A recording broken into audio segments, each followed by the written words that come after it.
Pac-12 Cross Country Championships come to Salt Lake City for the first time ever. Douglas Wilson from the University of Utah, graphic designer, has murals all over town, took care of the pumpkins for us. Special thanks. The men's race was first this year.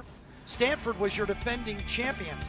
80 runners went to the line, including the defending champion, Eduardo Herrera of Colorado. He was among 3 runners throughout this race at the front, along with Cooper Tier from Oregon and Charles Hicks from Stanford. It was a classic confrontation between those 3, which are in the middle of the picture right now. Each has their own specialty, and Hicks was the one who came through at the end, kicking from 300 meters out from a 350 miler in Cooper Tier.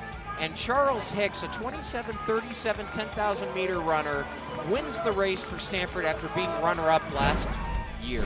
23:34, so yeah, in the 2 years he's gone second and first, and he's got a lot of Pac-12 cross country in front of him. Cooper Tier from Oregon, who was second 2 years ago, finishes second again. Eduardo Herrera, your defending champion, podium finish, so he goes first and third, and now it's on to the regionals for all those guys. Colorado wins the team championship with not only 5 in the first 12 and 5 score, but Tom, you mentioned out when we were live that 6 runners in the top 13. It was a really impressive performance by the Buffs.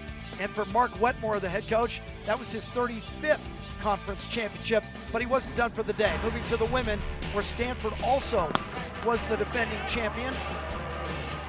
Haley Herberg, University of Washington, was our individual defending champion, and Herberg got the early lead just like she did last year, but this time it didn't hold.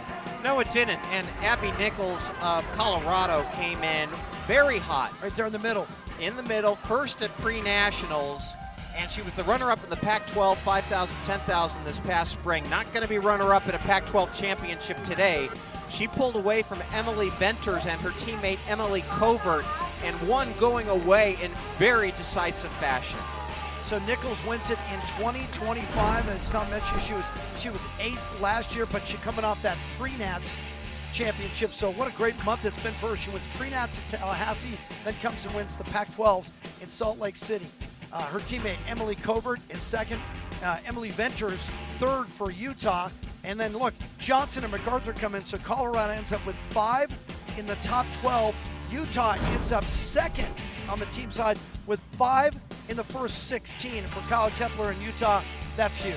That is, and kudos to Utah for being host of this marvelous championship, and to Kyle Kepler for getting so many good performances out of his young ladies. For them to have a 40-point margin over Oregon is really impressive. So Colorado sweeps, and for the great Mark Wetmore, head coach in Boulder, CU now has won 36 conference championships. Congratulations to Colorado men and women, and individually, Abby Nichols for Colorado and Charles Hicks for Stanford. For Tom Fear, I'm Jim Watson. So long from Salt Lake.